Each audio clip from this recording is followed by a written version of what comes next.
says it is streaming. Maybe it is. Somebody check for me that we are live, please. Yes. And then for the people on live, I'm just always like saying, am I live? I'm going to be live. And then Zoom does the AI assistant summary, right? So it always starts my summary saying, Sudha had trouble with live stream, then she managed. So Pat is saying, yes, that means we are live. And yes, thank you for checking that for me, guys. I appreciate that. Okay. So Pariya, thank you so much for your help. Then we will let you go back to classes. Okay. Everybody on Zoom, kindly mute yourself because I'm hearing some echo. And then we can get started. Okay. So, yes. Yeah.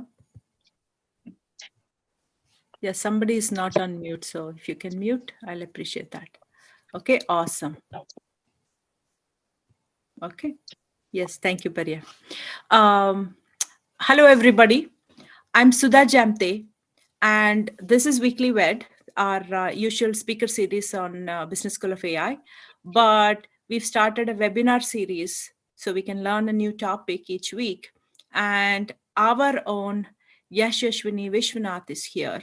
So let me bring Yash because we have a very hot new topic. Let me add a pin. Yes. Hi, Yash. How are you? Hi, Sudha. Hi, Sudha, and hi, weeklywed. So I'm back.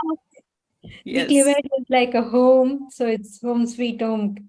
Coming Yes. back to all the folks with whom I used to meet every week as a host. That's fantastic.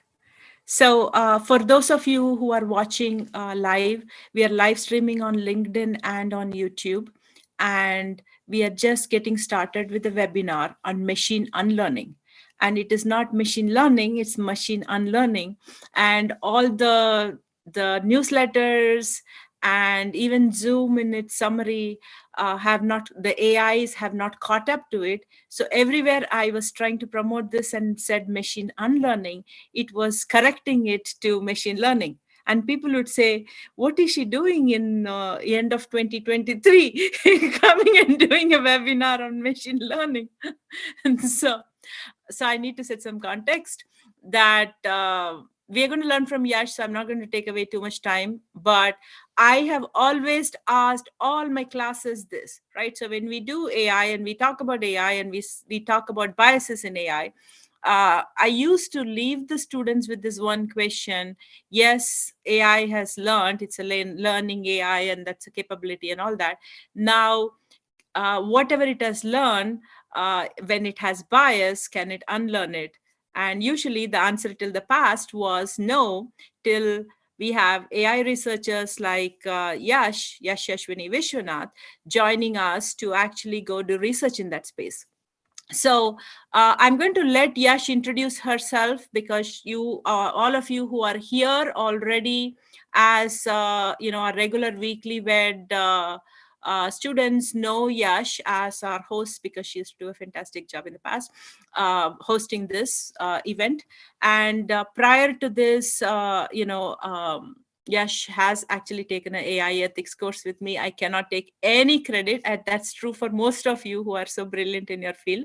But Yash is an AI researcher, and she comes with 12 years experience, and I believe from Bluetooth experience. So it's one of those rare things where the hardware and connectivity side of the world and the software and the depths of building models, and she's one of those who makes that bridge.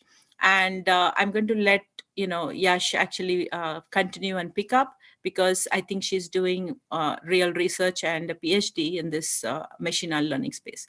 Yash, take it away, and welcome. And for those of you who are here, we are recording. That means by speaking up or turning your camera on, you're giving us permission to record and share this recording. So if you want to not be recorded, then you can just chat your questions.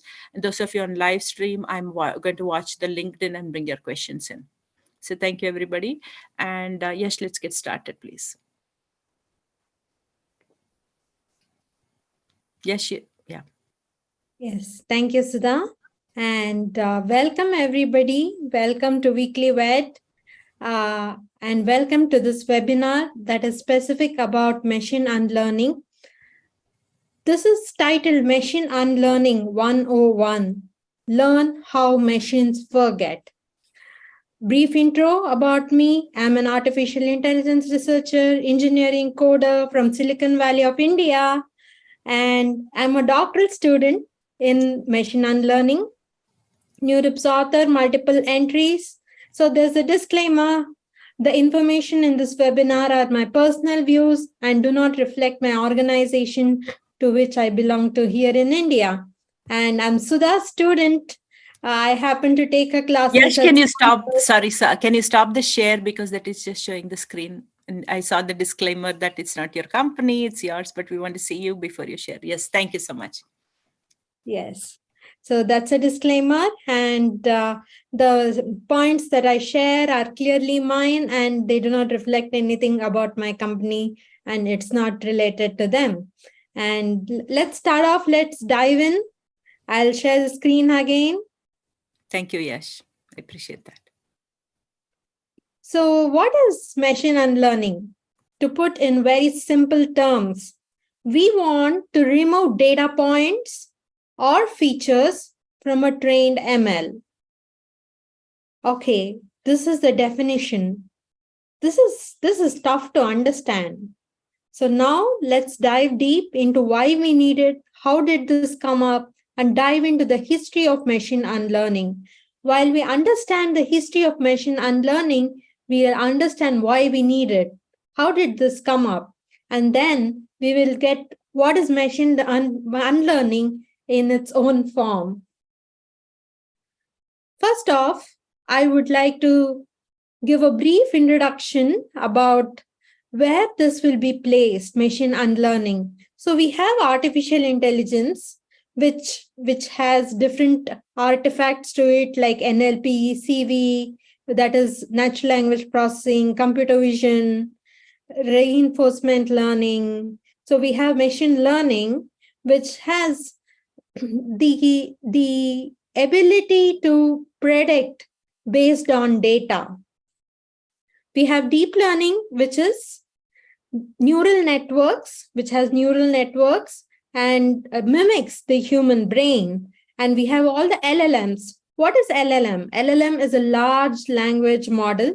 We had sessions with Sudha, where Sudha taught us what are LLMs, how are LLMs built, and what is a parameter when we say billions of parameters. And we have the generative AI workshop that we had last 2 times.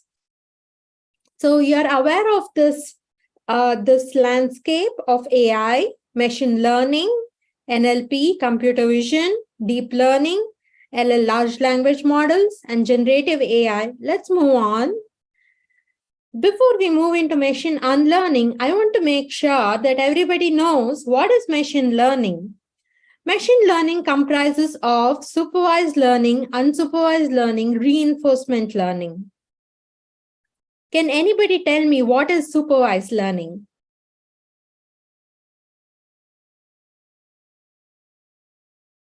You can unmute and tell me. Am I allowed to answer also? Yes, Sudha. And to ask a lot of questions. Where we already know the answer, right? Where we know what the answer outcome is supposed to be before we train the model is supervised learning. Yes, we have the label data with that.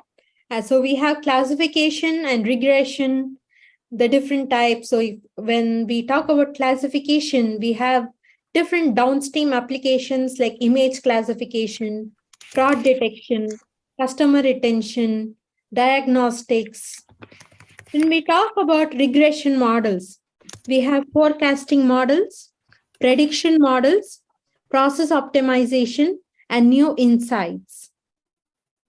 This is supervised learning where we have the data and we have labeled data.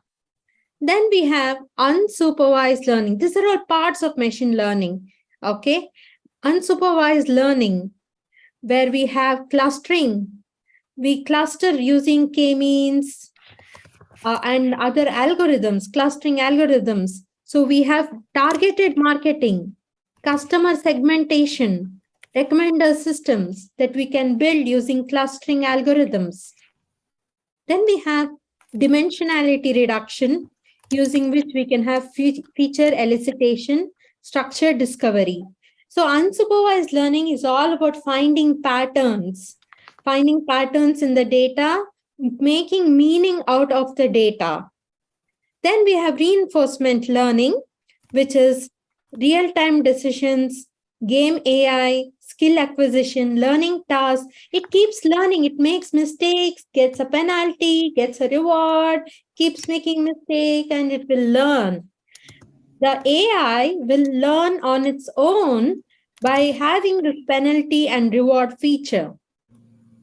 So we have robot navigation. We have seen a lot of robots which are state of the art now, which can do a lot of things like going in a warehouse, collecting the objects. And we have even in the field of agriculture, we have robots that are doing many of the tiresome work that farmers had to do. So I pause here. This is machine learning. And now, what is that we see in all of this? We see data. We see data. We see lots and lots of data. So how are we getting this data? We are getting large amount of personal data. Here, the focus is on personal data. We have Instagram, we have YouTube, we have Facebook. We are generating large amount of personal data. I want you to remember the word personal data, because later I will tie this to machine unlearning and tell how it is important. So just going back, reiterating back, this is how machine supervised learning, we take the label data and then we take the labels, we do the model training, we do the prediction, we give the test data and we do the prediction. And in unsupervised learning, we take the unlabeled data and we use the machine unsupervised learning and we get the result. It finds patterns. Very simple. It finds patterns. Unsupervised learning learns patterns. So here we saw that there is a lot of personal data that is getting generated. Now, the question is data privacy. How are we keeping this data secure? This is a question that all of us should be asking, because we are giving our data to YouTube, to Facebook, to Instagram.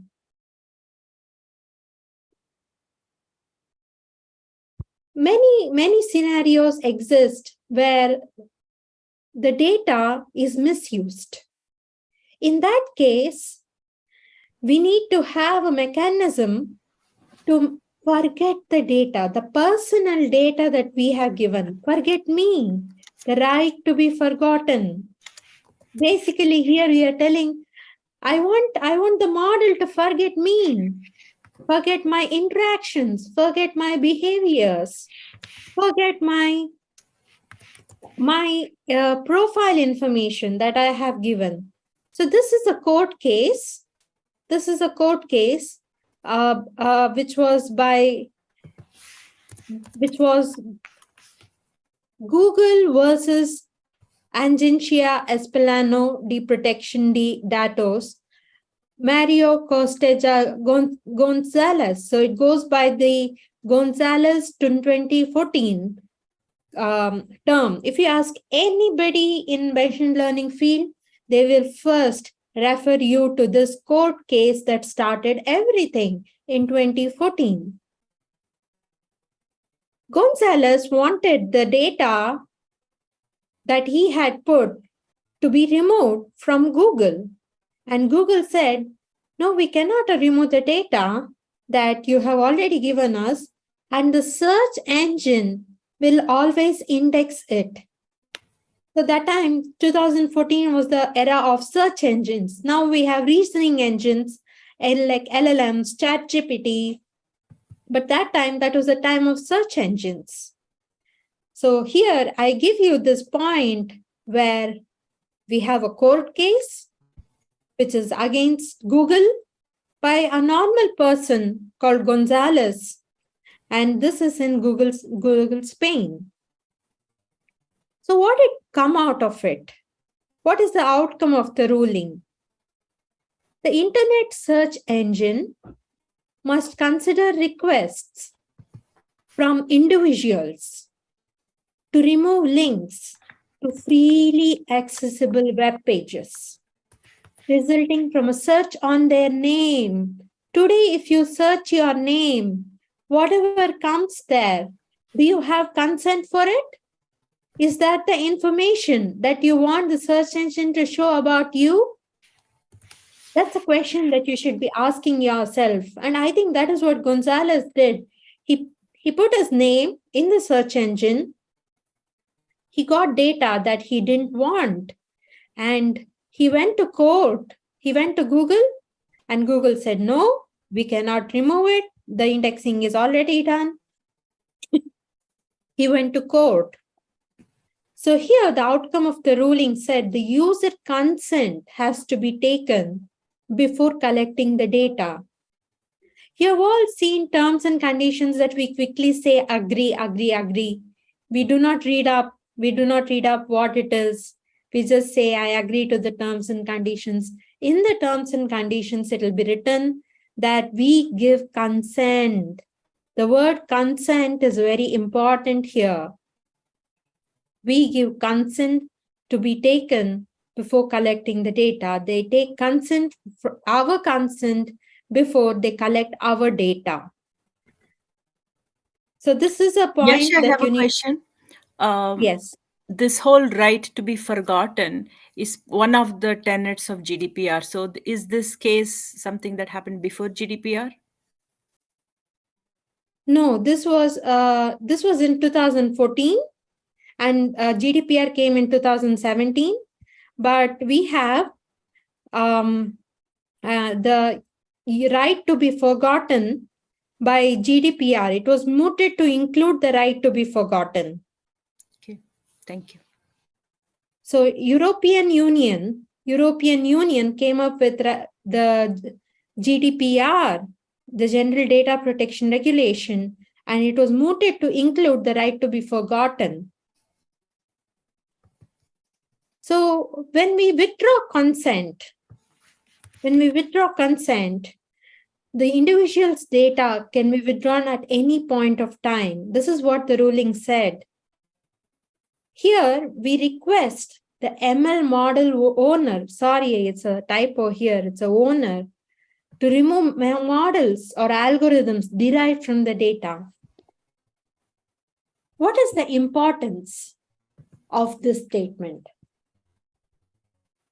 Earlier, we wanted the data to be removed from the databases. But now we want the data to be removed from the ML models and how the ML models have learned. The ML models would have learned, and we want those models and algorithms which have been derived from the data. We want our data to be removed from that. There is a whole new perspective here when they tell about right to be forgotten. It's not just you go to a database, you remove your data from that. No, it doesn't end there. We need to go to the models and remove the learning that the models have had. And yeah, we saw this GDPR, it mooted to include the right to be forgotten. So now if somebody says we follow GDPR, they should be having mechanisms to delete the data or data points of the person, whoever has withdrawn the consent. Here, the main focus is consent can be given before the collection of the data. Consent can be withdrawn. here there is focus on the withdrawal of consent. Yes, I want to add one thing.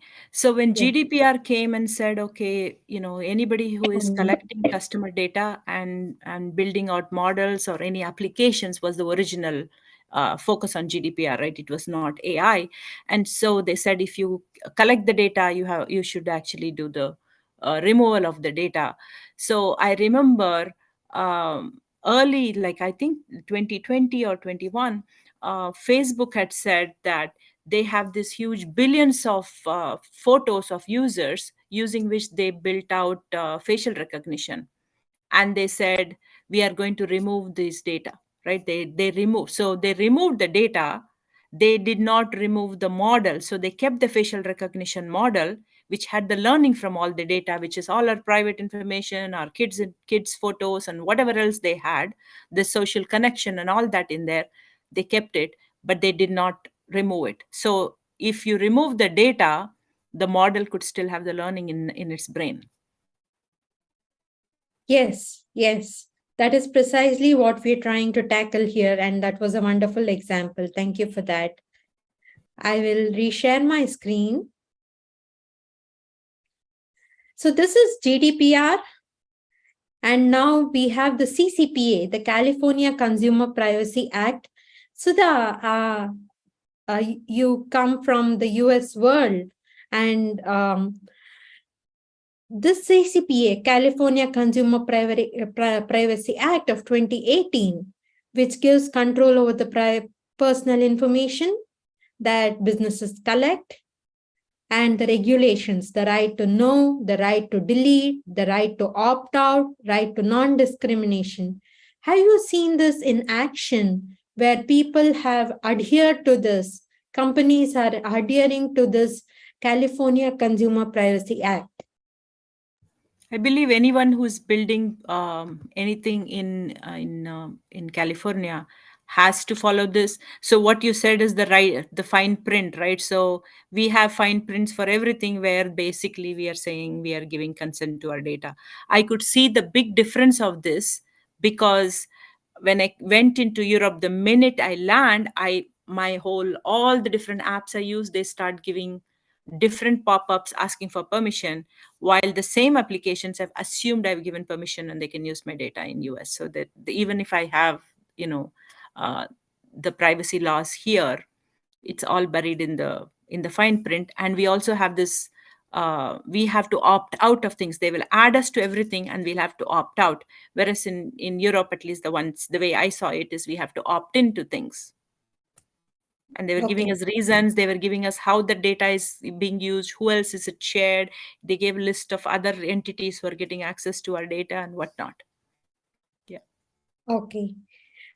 And there are right to know. Right to know is the business collects the information, how it is used and shared. The right to delete, we need to know the personal information that is collected from us, where is it going, and how the deletion can happen. The opt out is we are telling that our information should not be given for sale or for sharing. It's our personal information. This is what I try to tell from the beginning. There's a lot of data. There's a lot of personal data. Here, the word is personal. We do not want our data to be used, to be sold, to be more manipulated, or to be shared over to any reasoning engine or search engine. So this is CCPA, which has the same kind of guidelines. There is one from Japan. It is the Act on the Protection of Personal Information. So what is this act? It wants to protect the rights and interests of individuals while considering the usefulness of personal information. Yes, the very tenet of AI is that it is based on data. The more data gets generated, the more AI learns. So they want to keep the usefulness of personal information, but at the same time, consider the rights and interests. So the increase the utilization of personal information due to development of advanced information and communications in society. There's a So lot happening. Yes. Yes, I was not aware that even our California privacy protection law had the right to be forgotten, because it seemed like impossible to do that when AI is being built out of that.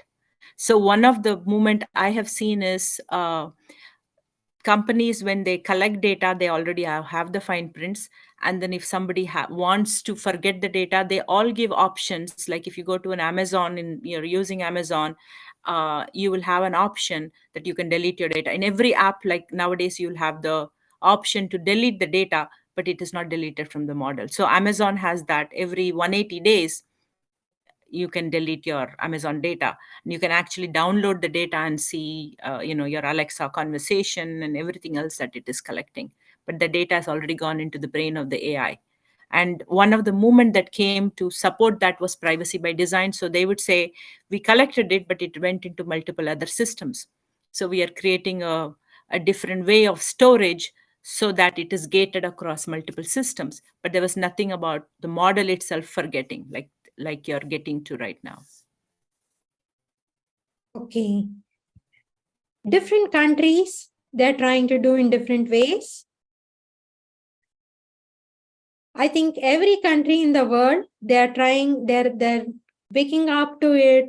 And see, there is Consumer Privacy Protection Act from Canada too. The right to disposal will allow you to request the deletion of your information when you withdraw consent. Here, when I told about consent, I mentioned very clearly that we can give consent at a point of time and then remove the consent at a different point of time. A future point of time, we can remove the consent when I feel it's not necessary. So that time, the organization should be able to handle the information. This is the Consumer Privacy Protection Act, Canada. We see a lot of legislation that is happening in terms of data protection, data privacy. Next, we see who is responsible. We said, okay, the consumers are giving the data and the companies are having the data. We always had this idea of a data owner, a data provider, a data consumer. And then we have the application. Then we see who is responsible for the data privacy. But now I have highlighted here, we have the model owners. What do the model owners do? They are the ones who are building the models. They are the ones who are training the models with our data, and that data is going on to different applications, downstream applications. So the model owners and the data providers, we are the data providers, the data owners and the model owners are the responsible. Okay. Initially, I said the definition of machine unlearning. We want to remove data points or features from a trained machine learning model. So now let's dive deep into how it's done. Why do we need machine learning? We saw all the legislation that is done. We want data privacy. But why is everybody caring about it? Because they want to build trust between humans and AI. Look at the perspective here. The perspective is a constructive perspective. We want humans and AI to be having trust. Humans should trust AI, whatever the AI does. What is the benefit of humans trusting AI? They start using AI in various applications that they have. they start using AI for the different use cases that they see around. Only trust can bring in this confidence to use AI. So the first time I learned about trust was from the AIX design book of Sudha, where we saw the different robots. So I would like to ask Sudha. Sudha, can you tell a bit about trust in AI that the humans have to put? So there has been published research that implicitly we want to trust AI. So what is happening today with ChatGPT is, though the models can hallucinate, when it says something, people tend to believe it and people want to believe it. And so empirically, trust is tied to engagement. So the more people trust a system, and in this case an AI, they will continue to use it. So we have done, like I have done some work with Yash and published a paper where we showed that the user trust actually goes up with engagement in a very mathematical way. So simply, if we believe that I'm using Alexa or any AI like a facial recognition system or anything, if I believe that if I trust it, then I will continue to use it. And so that's the it's a design decision on how the experience is. So if they are collecting data, they're misusing the data, they are doing something else with it, but as a user, if I'm unaware and the design actually gives me the experience to believe it, to trust it, I'll continue to use it. So that is what the trust becomes, an engagement becomes a proxy for trust. Thank you, Sudha. And I remember the cute bot. I think it was Kiwi bot that we used to see it, the way it was designed to make people think it is harmless. Yes, I remember that. Yes, I And think KiwiBot specially had designers who were from humanities and psychology background, who basically designed it so that it will be cute and will increase trustworthiness. So it was kind of a conscious decision. And I believe the voice assistants, the way some of them talk and stuff, is also done in a very conscious way so that it would elicit more trust from us. Not about the data or what they do in the back end, but to make us feel psychologically that they're more trustworthy. yes, so the main goal of unlearning, the main reason why we need machine unlearning is to build that trust between humans and AI. What do we do in machine unlearning? We have the computer systems, we have the machine learning models. These are the two components that we have. So I will reiterate, it's very important to know we have the computer systems and we have the machine learning models. So, what are the methods towards this right to be forgotten? Very simple. Remove the data, retrain the model. But is this possible? Is this as simple as I say? It is very cost expensive. There is a very high carbon footprint to retrain models, to every request that comes to forget. Say we have Facebook, we have all the data of Facebook, and we have models that have been trained on the data, and somebody withdraws their consent. Just to retrain the entire model is cost expensive. The second point is very important. Do we still have the data with us? We have the data, we do the learning, machine learning, and then we get the model. But do we store the prior data? And here we talk about erasing user information from model parameters. So we had LLM being taught by Sudha. Sudha told us about model parameters and how the network is formed, the deep learning network is formed, how the LLM is built, how the parameters are there. To erase the information, it is very tough. There are different kinds of erasure. The right to be forgotten. What is it? What is it that we want to forget? Forgetting single class or multiple class of data. That is, say, dogs and cats. So, is it a single class of data that we want to forget or multiple classes of data? Forgetting a cohort of data from a single class. We want a bunch, we want a particular breed of dogs to be forgotten. I'm just giving an example, a very naive example to actually get this serious and strong concept. Random subset of classes from multiple classes, the different breeds again. So looking at this, we see how we are moving towards right to be forgotten.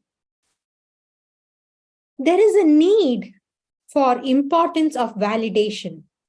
We have IML model, the unlearning process. We have the new model.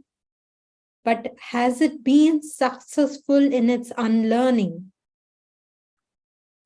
How well the unlearn model has generalized the forgetting?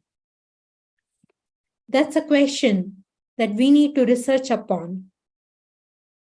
So why is there a lot of, we are coming back to this question, why is there a lot of data explosion? We say data explosion because there's large amount of data, personal data.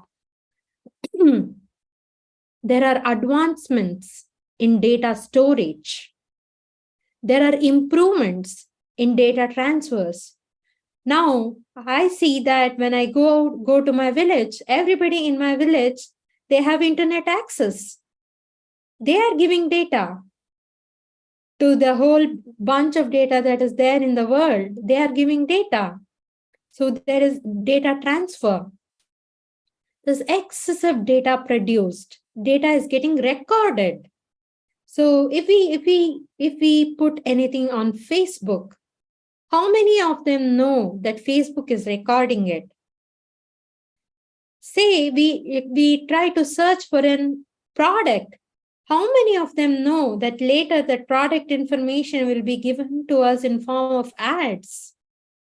Lot of data to be processed. There are opinions, people are giving their opinions, product reviews, blogs.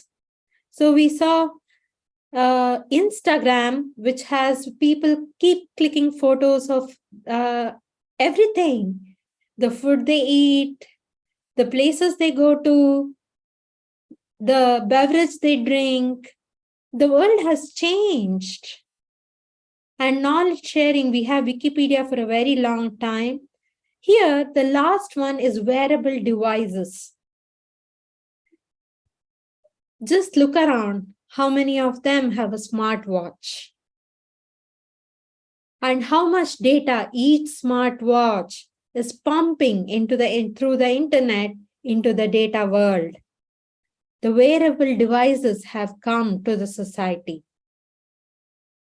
So what are the challenges? So here we see the data explosion, and based on that, we can tell what are the challenges. Removing sensitive data. It is like a needle from a haystack, removing the sensitive data. And we need to make it free from bias. When we do the machine unlearning, we need to be cognizant about biases, and it should be free from biases and maintain accuracy. We may do the machine unlearning, but the accuracy of the model is to be retained. Let's deep dive into it. What are the challenges? Just removing from backend databases, we cannot access the data point, but that does not serve the purpose. Retraining the model, it is expensive. Billions of parameters have been used to learn which data is used in LLMs. There is memorization attacks, that is extract specific data from trained model. There is a trained model and we try to extract specific data. remove the data, but the model should predict with accuracy like before. These are the challenges that we face in machine unlearning. So this is an I don't know. I'll just yeah. I'll Yash, if you try. do a slideshow mode, it will share the full screen. We can read better.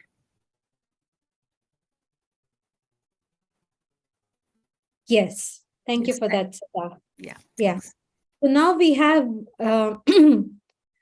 different attacks. There are different attacks that happen on the data, adversarial attacks.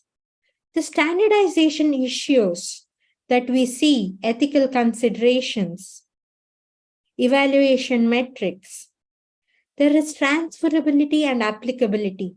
There are biases, model specific biases, data set specific biases, domain specific biases, and lack of labeled data. This interpretability and transparency measures that we need to look at. Data availability. We have a lot of data. We have the scarcity of the biased or adversarial data. Resource limitations, computational resources, time constraints, data availability. Why do users want to delete the data? We have already seen data privacy. We have already seen the right to be forgotten. The other reason is the adversarial attacks. So this is a panda that we see here, and I add noise to it. I poison the model to say it a gibbon. This is happening. These are called adversarial attacks. Here, the person who is attacking knows how to manipulate the model, poison the model. And a panda can be classified as a gibbon by adding that noise within. This is one of the main reasons why we need machine unlearning. When we know there is poison data, we want to remove the poison data from the models. We want to be strong and defensive about the adversarial attacks. We have one of the very important reasons why we need machine unlearning is the applications of AI in healthcare. The healthcare applications, if there is any poisoning that has happened in the machine learning model, it makes a wrong prediction, it makes a wrong drug or a gene, or gives a different direction to the cancer research. There is a lot of impact that is happening on the society when we look at applications of AI in healthcare and how machine unlearning is important. So data leak.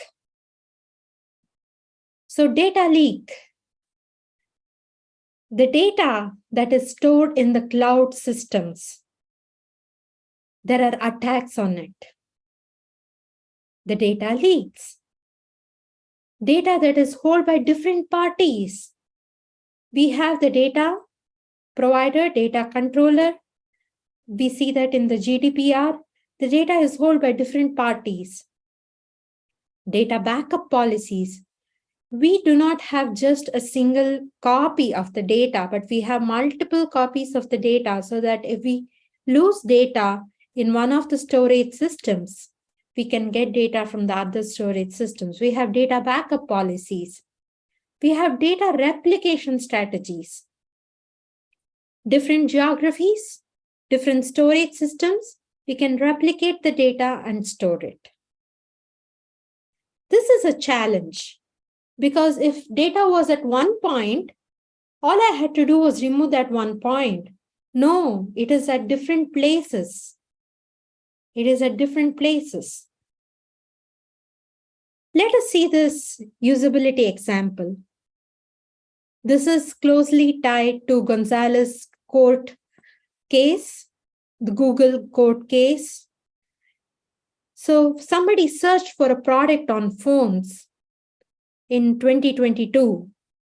In the end of 2022, they cleared the browser history from all the devices. In 2023, they get ads about the search product in all the websites. This is telling data erasure has not happened. Data erasure is not correct. Data has not got erased. I have cleared the browser history from all the devices, but still I get the ads about the search product. How many of us have seen this happen to us every day? Did we know that this is a right to be forgotten? We have the right to be forgotten as humans. Did we know it? That's a question we need to ask ourselves. Fidelity. There is a lot of bias in data that we have. We have the compass example that we have seen, where we have also seen that public data sets are used for hiring, where the algorithm is biased. We need to unlearn this biased data. Look at the beauty of this. The data, the machine learning model learns from the data of the society, which is biased, and we bring in machine unlearning techniques to remove this bias. The features and affected data items are to be repaired. I would like to pause here and ask Sudha to tell few sentences about this compass, the bias, and the public data sets, how the Amazon was trying to use the AI for hiring. Sudha, over to you. Um, Yes, we have actually covered this, but the idea is there are public data sets out there that are biased. And the Amazon example that Yash was referring to is where Amazon basically built an hiring system to invite people for interviews. And for a while, they had no women invited for any of the job interviews using that system.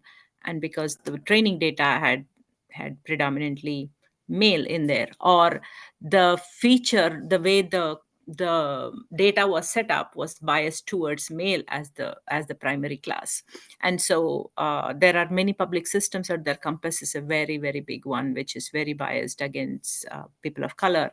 And there are many such biased systems. There are finance risk management systems in Europe, which banks use, and that is biased against giving loans to young people. So we have existing systems which have biases of different kind against certain class of people. And it is impossible to remove the bias from the data set. An attempt to add or clean up that data set will add our own bias. If I say, oh, it is biased against women, and let's add more women data, or change the um, uh, focus to be more on this column of women, then I'm going to include my own bias. And so you can't keep it pure. So it's impossible to clean up data. Yes, thank you, Sudha. I'll be Yash, sharing. we are actually reaching the end of the hour. So if you want to speed up, we can give more sources for people. So what you've shown us is that machine machine can learn or should be learning. And there are various ways by which it should learn, because it is not just it is learning a data set, but it is going to learn features. It could be multiple classes. We've learned that. I'm eager to see how this is done, or what is the state of reality of whether it can be done. It seems Yes. too good to be true. And there is one question from Rabiu, I believe, asking, can machine learning remove bias from LLMs? Now, that's a very tough question. So, LLMs have billions of parameters. Now, research has been, they've started research on how we can have this machine unlearning for LLMs. So, in the citation, if you can go to the citation that is put on the LinkedIn, there are two papers which tackle this problem on LLMs. LLMs, how do we have machine learning techniques for LLMs? It's a hot research topic. We need to do research in that. We need to come up with techniques for doing it, for unlearning in these large language models. So I'll quickly go back to my slide deck Yes, and yes, do the other slides. yes, please. Yeah, thank you. I'll keep it little fast now. So this is the importance of artificial intelligence. We all know about it. We have the text, video, image, code, speech, and all of that. I'll share the slide deck with whoever is interested and they can go deep into it. So we have multiple solutions to machine learning. One is sharding. That is, we reduce the resource usage. We partition the data set into disjoint partitions. We train a separate model called a constraint model on the shards. Their calls be accuracy degradation. There will be accuracy degradation because of this. There's one more method called slicing. We divide the data in the shard into disjoint subsets, fine-tuning on the incremental set of slices, as opposed to including all the data in the shard in the epochs during training. See, here the main thing is we do not take in all the shards to do the training. Slicing avoids accuracy degradation, and we have differential privacy. Multiple solutions, data deletion, perturbation, model updates. We saw this. What data do we need for unlearning? Whole data to unlearn? Do we need it? Do we need the entire data to unlearn? Do we need a subset of training data? Or do we need the metadata stored during training? Different machine learning, unlearning techniques have different needs of what is the data that they need. Some need the whole training data, some need a subset of the training data, and some need some of the metadata stored during training. So this is a zero-shot machine learning. I'll be skipping this. I have the citation given in the citation list, and also I'll be sharing the slide deck for this. So here we see machine unlearning, different types like data-centric unlearning approaches, graph unlearning approaches, model-centric unlearning approaches, federated unlearning approaches. In data-centric approaches, we have the data deletion, data poisoning mitigation, data sampling and shuffling, inverse data generation.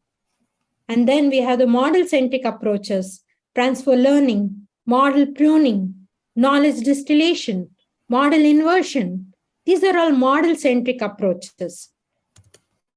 If we see here, we have the different attacks that are there and the machine learning, how it can tackle all of these. I'll be sharing the slide deck. You can go through it in detail, go through all the solutions and see what applies to you. So, yeah. Here we are having this is from the Google Machine Learning Unlearning Challenge, the NeurIPS challenge. We have the training, we have the pre-trained model, and then we have a forget set. We have the unlearning algorithm. Then we get the unlearned model. Then what do? We have a gold standard, that is training without the forget set. Then we see how close they are. The one without the forget set, the one with the forget set. So this is how the machine learning is done. So we have a forget set, we get the unlearn model, we have the training without the forget set, we have a gold standard, we compare both of them. And this is one more example where we see the different shards, the different partitions that are happening. And each of these model partitions, they take from different shards. Some take from multiple shards, some take from single shards. And yes, we come to the end of it, and these are the citations. I have shared the citations over LinkedIn. You can take a screenshot of the citations here. Thanks to all the researchers who have helped us to come to this stage. And yeah, there ends my Machine Unlearning 101. Thank you so much, Yash. I know we are at the end of the hour, so if anybody wants to drop off, you can. I'm going to talk to Yash for 5 minutes. Yes, this claps. This was amazing. I know this is such a new topic, so what you had to rush us through on the reality of where it is, right? That part I feel like we, towards the end, you just said zero shot machine unlearning. You're not going to go into that, and you showed us the different approach. I think it has taught us what is machine unlearning. It has taught us more than the right to forget data is not just like a very easy thing, and there are various complexities in that, and that means we need many different machine unlearning approaches. So it's not like a very like when you say machine learning, there are so many different algorithms that evolve, right?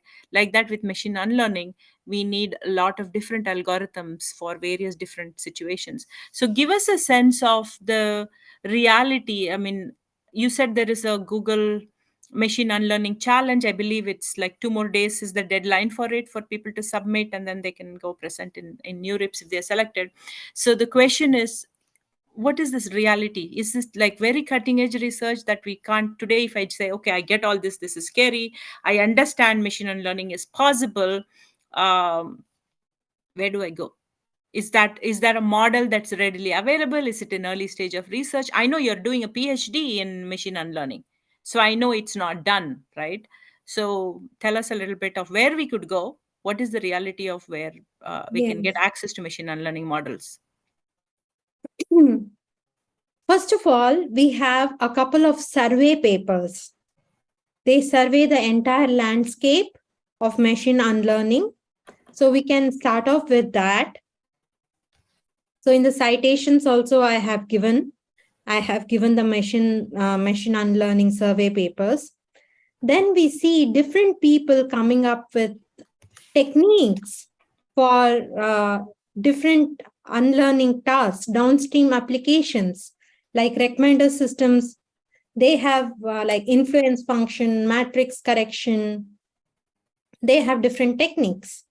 Then if we see just the machine unlearning, there is zero shot learning, fast and effective learning. Researchers have been trying to come up with new techniques where this is a very hot topic. Just a few days back, there was a research by Hima Lakaraju from Harvard University about LLMs, how we can do unlearning for LLMs, and I've included that in the citation as well. It's just every day, it's just coming, new research is coming in this area, and if we miss a day, we are missing one data point for sure. That's So amazing. So to Rabiu's point, the machine unlearning for LLMs is not quite there, right? It is still in early stages of research. Is that accurate? yes, the researchers have been researching about it, how to do it, how to make it feasible for everybody else to use it. And you mentioned that the machine can unlearn data in various different in we can build the algorithms can do this in various different chunks, right? It could be a class, a subset of data, and whatnot. So I have two questions. One, can a specific feature be unlearned? The reason I'm asking is there Yes. are certain features or columns in data that have been added that serve as a proxy for racism, that there are certain neighborhoods that are predominantly where black people live, and that even that column has been removed, the model still remembers, or if the race column is removed, the model uses the location as a proxy for it, and things like that. So can a specific column be removed? So then if I understand that, I would say, oh no, now I want to remove the location column from the data, but the model has been trained already. So the question is, can a single column or a feature be removed from a learned data set, like a learned model? Yes, it's possible. It's possible. It's one of the categories of machine unlearning. Okay, so removing just the feature or a subset of class or multiple classes or a little bit of data from multiple classes. So you said that we might not have the training data already, and things like that, right? So if I see a machine learning model out there, can the machine unlearning be done only by the people who have built the model? So if Facebook has done this with Facebook photos, removed the photos, and then the model still has all the biases and our personal information, can only Facebook go and delete this, and unlearn it from the model? Or are we getting to a place where I can utilize a model that is given to me by any company, but I can make the model unlearn some bias in it? Do I need the data from it? Is it the owner of the model, the builder of the model is going to be able to unlearn, or anybody can unlearn from the model? This is a very important point where we may not have the training data. So the researchers are coming up with mechanisms, techniques, algorithms, which are model agnostic. Whatever may be the training data that was there, that's okay. We can still unlearn from the model that has been trained on. That is amazing, Yash. This is amazing. So, for those of you who are watching here, I have added this in the chat, the post that Yash had done on LinkedIn, and I will make sure that when Pariya sends out her weekly web newsletter on Tuesday, that's where you get the Zoom link for subsequent week with the topic.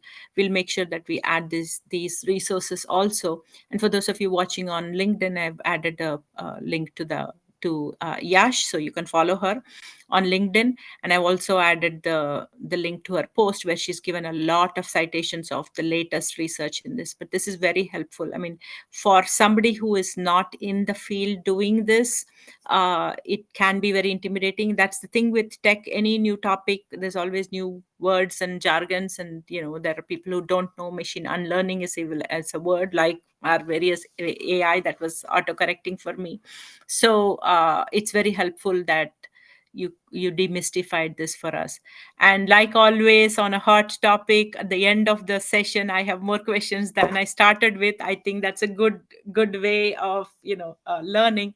So I have to do the bad job of closing out. So thank you so much, Yash. We appreciate you coming, and not just like saying here are the bunch of citations and let me just start telling you what these papers are doing and the latest, because you're doing a PhD in that, but helping us understand the whole concept of how data can be biased, and the bias can sit in multiple dimensions. So unlearning is not just about removing one feature set. I was always thinking unlearning was about removing a feature set, because that's how I was thinking about bias. So this has expanded my horizon. So thank you for that. So we'll wrap up, and I hope we can bring you back another time. And for those of you who are watching this, since this is a new topic, Yash has agreed to give us more resources. And so what we will do is, I believe Pariha has set up a bit.ly. So bit.ly/machine unlearning. She's our queen of bit.ly. Bit.ly/machine unlearning. And if you sign up, then you'll be getting more follow-up resources and stuff from Yash. So I will add that also to the LinkedIn. So we're just trying to build out a mailing list in case people want to hear more, learn specifically on this topic. So with that, I'm going to wrap up. Thank you, everybody. And next week, we are switching to another webinar to learn quantum computing from Girls in Quantum Computing. It's a whole organization done by a 16-year-old pioneer in this space. So I will see you next week. Thank you, everybody. Bye. Thank you, Sudha. Bye-bye. Thank you for the opportunity. And thank everybody else here. Bye. Bye.